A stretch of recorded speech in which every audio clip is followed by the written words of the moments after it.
C'est l'étudiante Chamalingabi Londakeren de la L2 LMD FASI.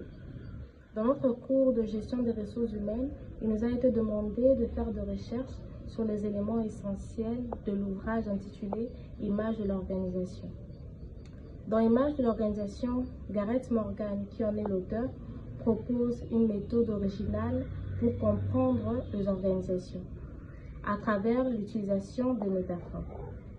Selon lui, toutes les théories de l'organisation reposent sur une image implicite qui influence notre mémoire de penser et d'agir. En relevant des métaphores, on peut enrichir notre compréhension et améliorer notre pratique de management. Quelles sont ces métaphores? Après nos recherches, nous avons répertorié 8 métaphores. La première métaphore, c'est l'organisation comme machine. Ici, elle est vue mécaniste et rigide, centrée plutôt sur l'efficacité, la standardisation ainsi que les règles. Elle est inspirée du taylorisme et du fordisme. Elle est utile pour les tâches plutôt répétitives, mais elle limite l'innovation et l'adaptabilité. La deuxième métaphore, c'est l'organisation comme cerveau. Elle est centrée sur l'intelligence, l'apprentissage organisationnel bien sûr, ainsi que la mémoire. Elle est utilisée dans les modèles des apprenants et des organisations intelligentes. Ensuite, nous avons l'organisation comme organisme vivant. L'organisation s'adapte à son environnement et répond à ses besoins pour survivre. Elle reflète les théories de la contingence, met l'accent sur l'environnement, le bien-être des employés et la flexibilité. Ensuite, nous avons l'organisation comme culture. L'organisation, ici, elle est un système de signification, de symboles et des valeurs partagées. Elle met en lumière l'importance des rituels, mythes, et des normes aussi implicites. Elle aide à comprendre les différences culturelles et les conflits internes. Ensuite, nous avons l'organisation comme système politique. Ici, l'organisation est perçue comme un espace. Elle est perçue comme un espace de pouvoir, de conflit et de jeux d'influence.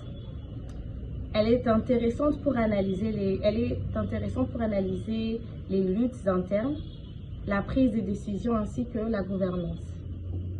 Ensuite, l'organisation comme prison psychique. Ici, l'organisation est façonnée par les peurs, les croyances inconscientes et les routines mentales.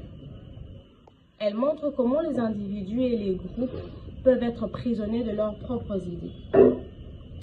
Elle invite à libérer la pensée et reconnaître les limites mentales. Ensuite, nous avons l'organisation comme flux et transformation. Ici, nous avons plus une vision dynamique. Donc, l'organisation ici est vue comme un changement constant ou soumise à des processus de transformation. Cette approche, elle est influencée par la théorie de chaos et des syndicats complexes. Elle aide à penser l'incertitude, les changements ainsi que l'innovation. Ensuite, nous avons l'organisation comme instrument de domination.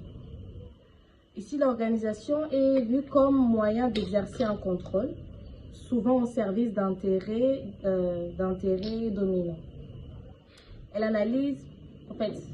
C'est une analyse critique des rapports de pouvoir, de l'exploitation et des inégalités.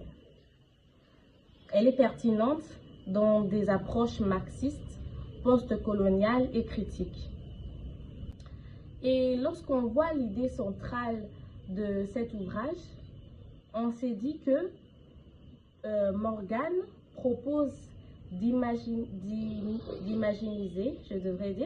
les organisations, c'est-à-dire de les réinterpréter par des images mentales, nouvelles et créatives, afin d'ouvrir des pistes d'action et de transformation. Merci beaucoup. Merci.